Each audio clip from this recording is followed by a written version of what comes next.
Today, we're going to do a deep dive into embracing the writer's process. Not only I'm going to explain to you what goes into the writer's process, but I'm also going to give my experience of actually going through the writer's process. And at the end of this video, I'm going to do a book reveal of what the cover looks like. So stay till the end. Okay. So what is the writer's process? So the writer's process is a process for writers that they dedicate their time to writing a book or maybe a short story or maybe a series. All it is a process. And you are spending time not only writing it, but you are developing your craft and your time, energy, and that all takes effort. You have to be willing to put in the work, because without work, there's nothing. It's this long process. You can predict a time period for this process of this certain book that you're writing, but you can't guarantee it, because the writer's process is an ongoing process. No matter if you're just writing that one book or a book in series, or you're just writing because you love writing, and you can't live without it. The first step is actually getting into writing. This story can be something that you always want to tell ever since this point in time, or really inspired by this or that, and I want to write a story about it, or it could be an assignment. Who knows? But you have to put yourself in the seat and start brainstorming these ideas and putting them all together. Or you can just or you can just get started writing it all out and finish it within a amount of time. And once you get settled on a roll, you have this momentum. Momentum is on your side. And you don't want to stop writing, and you just want to keep going. You want to write each day or every so and so days, but as long as you find that time to write, you're good. But along the way, there are going to be some roadblocks. It can be different circumstances in life or certain distractions that might keep you from writing or even putting something on the page. Because it's better to have something on the page and you can work with it than sitting there with a blank page. And you do not want that. Let me talk about writer's block really, really quick, because that does happen. And it can happen multiple times throughout your writing process. It's like a big pause. And it stops you from writing and keeps you away from it. And what writer's block wants you to do is just stop writing it completely. Writer's block wants you to give up. But sometimes writer's block could be a good thing. Why do I say that? Because writer's block can allow you to stop when you actually need to stop. Because you can be pushing yourself so hard that you don't realize that you're actually doing it. At first, it might seem hard, but like, why? Why am I in this writer's block? Why am I stopping? Why is nothing coming to me? And it's about realizing what you're doing, and it's about realizing where you're at, assessing yourself of what's taking place and what you need to do to get back into writing. But sometimes you just need a break. Just a little break. And that's okay. But whenever you're ready, you can get back into it. But what if the words are not coming to you? Well, I personally experienced this when I have writer's block. The words just don't come to me. And a lot of times I imagine the events of the story in my head, and I want to make sure it goes on the page. But if none of that comes to me, I'm just stuck. And I'm not writing that story that I want to write, or the story I'm mainly focusing on. And I'm still in that writer's block, but I'm actually focusing on a book that I'm planning to publish. And I'll get to the publishing part in a few minutes, but stay with me. Okay, so you overcame this writer's block, this roadblock, or whatever might have been in your way from continuing writing. You got through. You went through that. So you're getting towards the end of the book. That is not the moment to slip up. The ending has as much importance as the beginning of the story. That is where you want your readers to be satisfied with the book and have a satisfying close. Whether it's a one book standalone or a series of 3, 4, 5, etc., etc. You want to make sure that ending ties enough strings that it doesn't loosen up and your story is being picked at by people who you allow to read the book. And be aware that I'm talking about before publishing. Alright? Okay. So, let's say you finished the book. Hooray! That is not the end of the process, though. Unless you want it to be.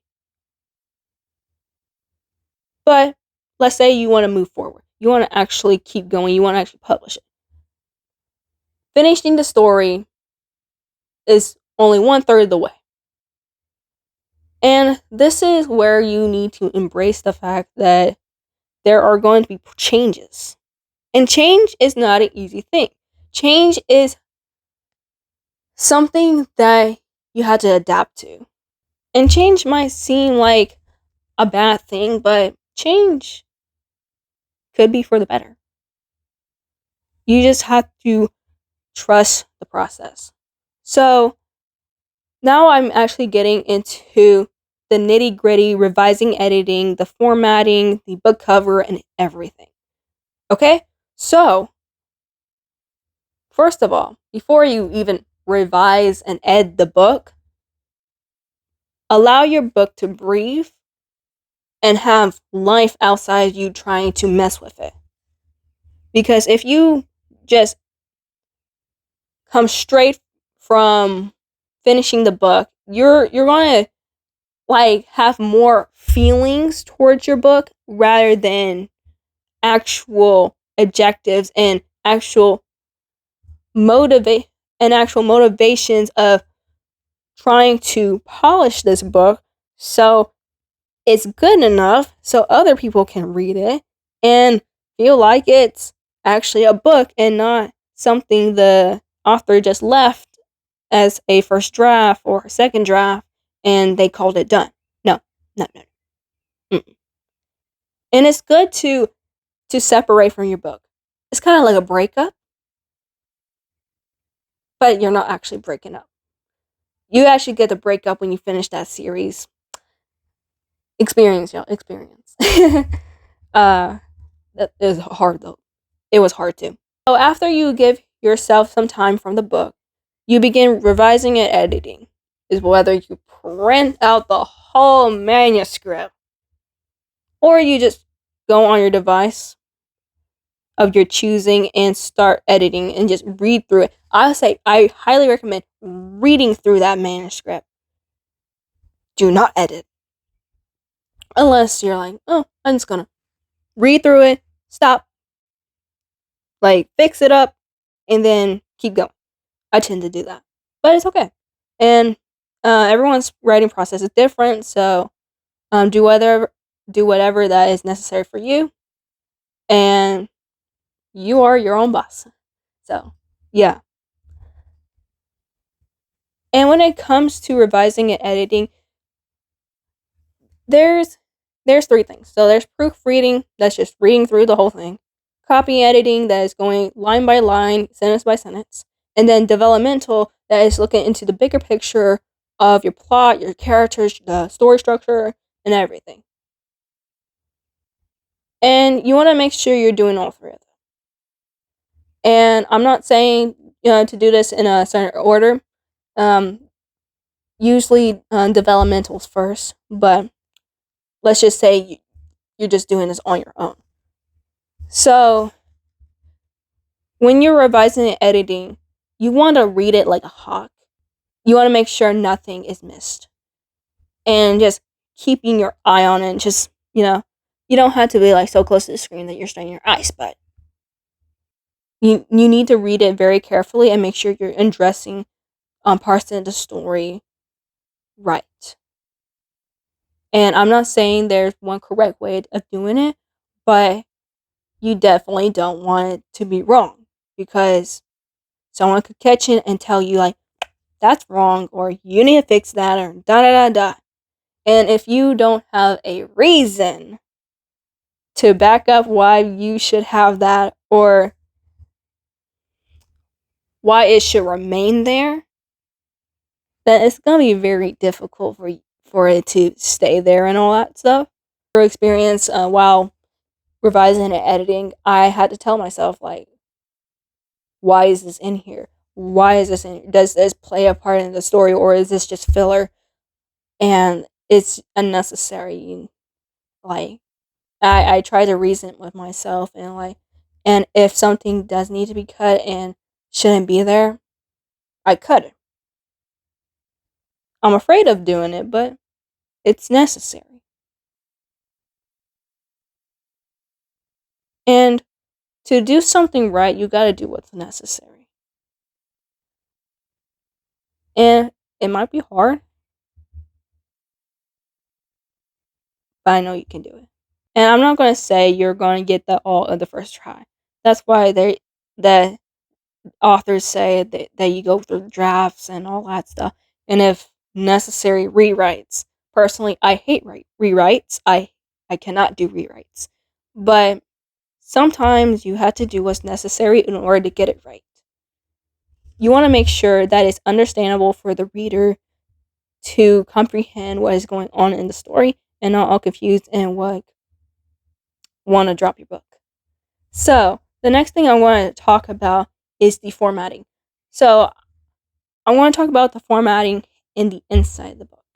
So, inside the book, you want it to be as presentable as possible. You want to make sure you have your headers, your footers. Headers is basically on the very top where you have the title page, your title page pretty much. And then the footer is your page numbers. You want to make sure that is done right. That's one thing you really need to get right. And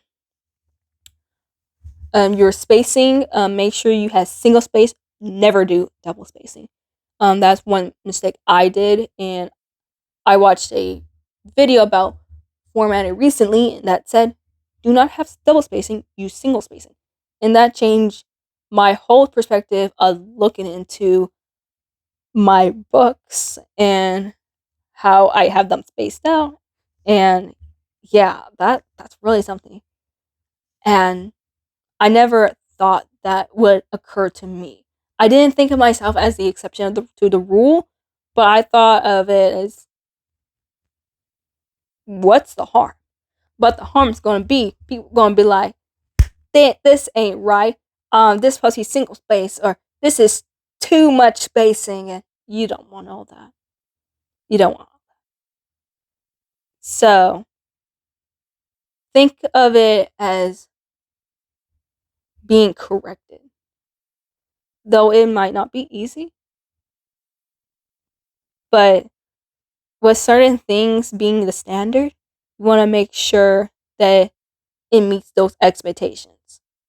But your overall goal is to exceed those book expectations. So don't think that it has to be a certain way, because there's many ways to do it. But just make sure you have some of the basic things correctly, such as spacing, headers, and page numbers. And when it comes to fonts, I'm going to touch on that really quick. So fonts, you want to make sure it's readable to your readers, not only you. Because if you want to publish this book, you want to make sure it's readable and clear. And If it's not, you gotta change it. And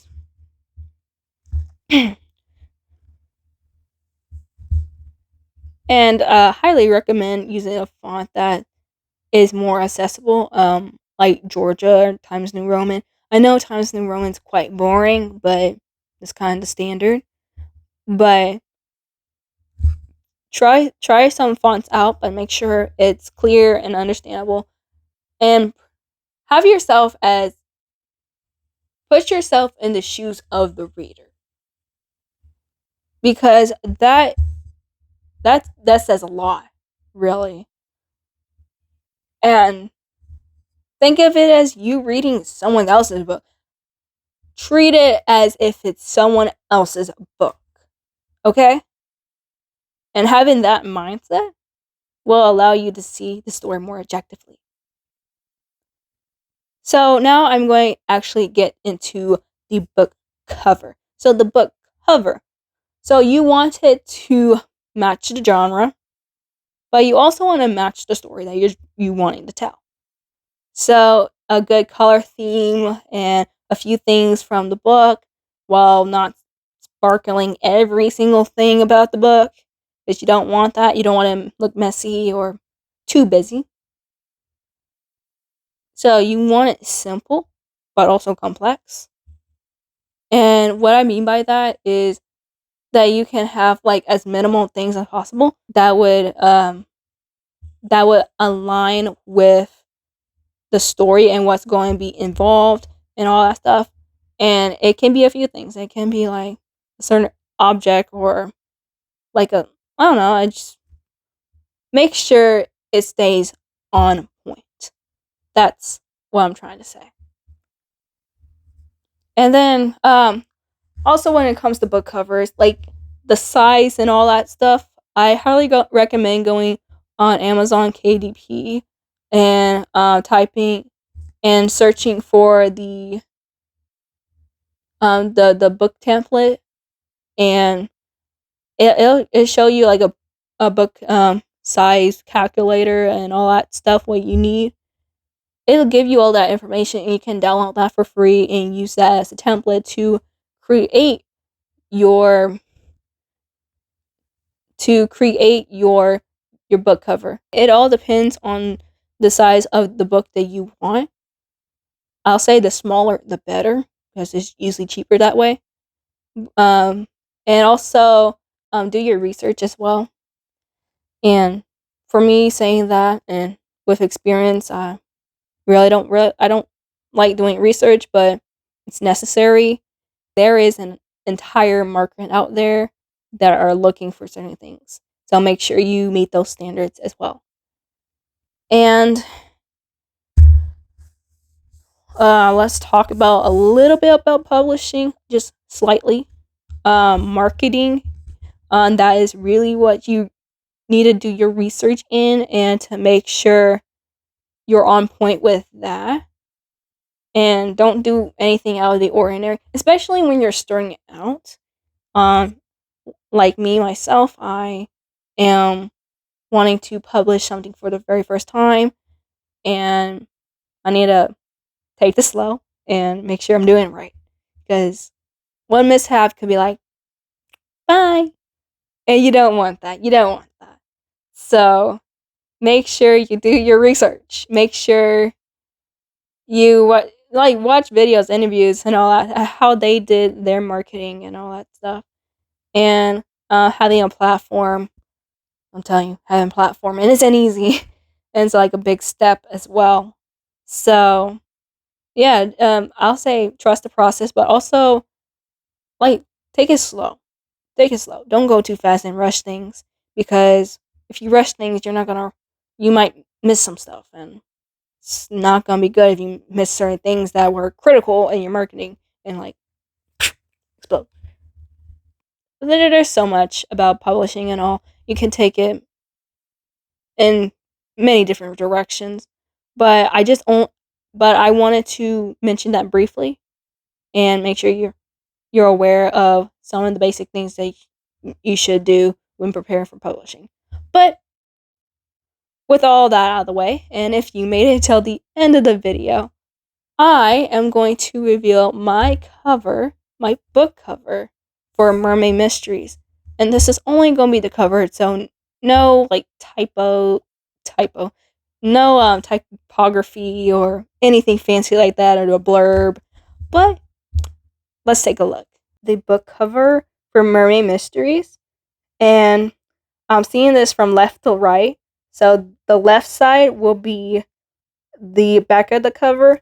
The middle, you can't really see the middle, but that will be the spine. My spine is very skinny because it's a smaller book. But yeah, that was a whole another game. And then the right side is actually the front of the cover. So I'm gonna turn it really quick. That's the front cover right there. And what's funny is that I literally did this last night. It took me like a good 2 to 3 hours.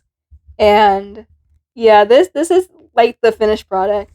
And this doesn't and like I did all the words and all that stuff. I had the book blurb and everything.